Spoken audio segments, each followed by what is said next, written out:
Madilim. Ayun po, ang oras namin dito ngayon sa Bicol.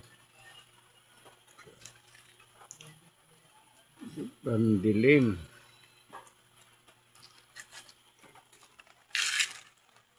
Wala pong hangin ng bagyo. Ulan lang.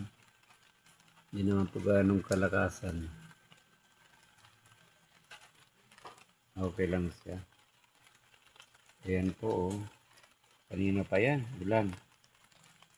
Maghapon na po hanggang gabi na. Patirik-tirik lang siya, wala naman pong hangin.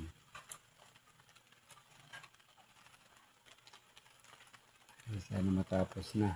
Wala na. Malis na ang bagyo.